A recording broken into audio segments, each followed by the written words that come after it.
Hello everyone, this is Mike from Passeca, and today I'm going to show you a tutorial on how to use our Signals platform. First of all, you have to log in. You can do it using Microsoft Entra ID or just enter your email and password.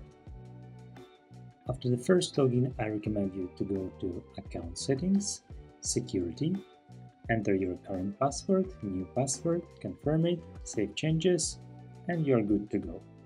Let's go back to the dashboard and put your first domain to the monitoring by pressing Add Domain. Let's use test.com. Now all the data from Signals database is already on your dashboard, and let's see what we got. Here is our domain and all the details that we index. Let's dive in. Here we can see multiple tabs, and let me quickly explain you them. Infostealer data is getting traded in the dark web in two main forms. It's a full logs, which we display over here, and this is the ULP data, which we display over here. We also have data breaches and personal email monitoring in the data breaches database and in Infostealer database. We assume that this is users because the domain test.com, which is on the monitoring over here, is in URL. On the other hand, we assume that this is staff because test.com is in the login. Also, for the demonstration purposes, you can hide or unhide passwords. Let's assume that, for example, today you got a notification that this employee got infected with Infostealer. What should you do? You can press over here and investigate this comp ID. Here, we can see the full fingerprint of the infected employee device. We can see his country, IP address, he lost more than 651 credentials.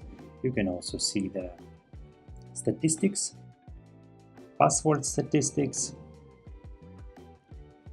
exposed cookies, autofills, credit cards if they are exposed, even browsing history, files. This is exactly the way how Infostealer structured the stolen files. You can see from where cookies was stolen, from where autofills was stolen, and even you can see the system information. Interestingly, over here we even see advertisement in Russian of the Vidar Infostealer,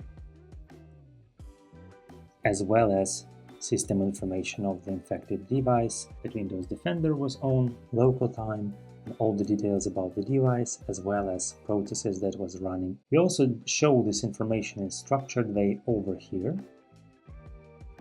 You can see that this was Vidar Infostealer, exact executable file which caused the infection, the operation system, computer name, the date of real date of infection, date when we index this data in the dark web, and so on.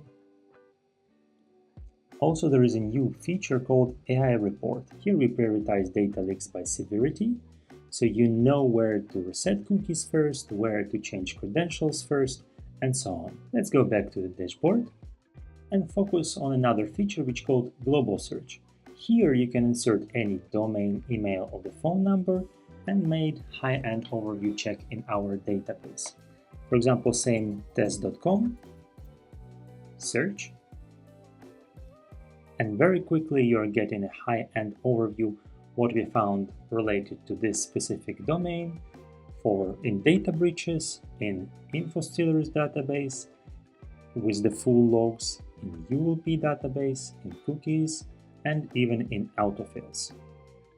This can be used to check your supply chain, for example. If you require a granular overview of Infostealer data, you can go to keyword search.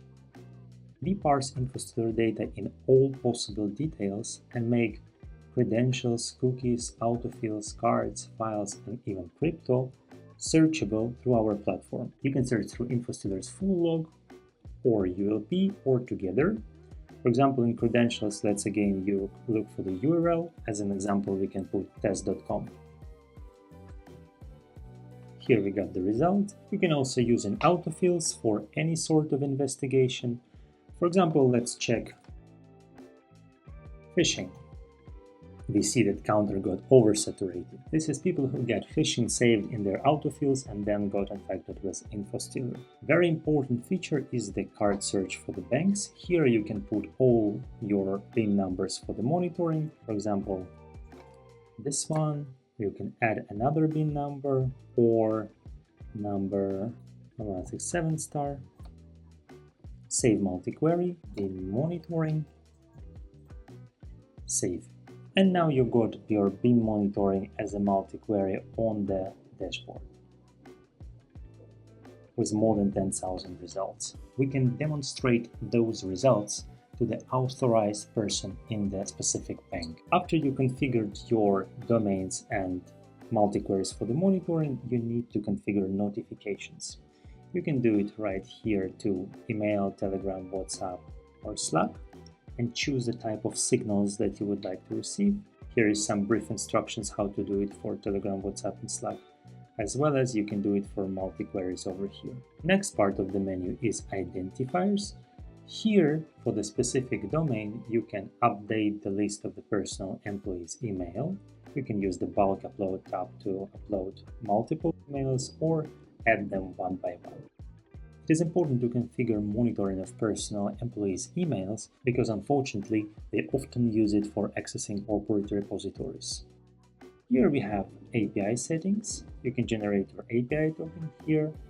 Here is some detailed API examples and API documentation in a Swagger format. Also, it's important to mention that we support CM integrations. The next tab is account settings. Here you can see your username, email, user plan, renewal date, as well as user plan details and their actual usage for this month.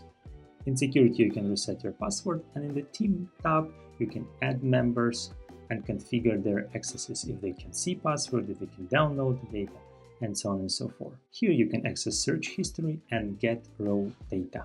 If, for example, your employee got infected and you would like to see the raw data in the way it was structured by the Infostealer, you can copy his comp ID. You can find it, for example, over here. Copy your comp ID, go to get raw data, paste it, and request the raw data. It will take up to 5 minutes to download it, but then you can download this archive and do the detailed investigation of it. That would be it. Thank you very much for your attention. We are looking forward to get your questions. Bye bye.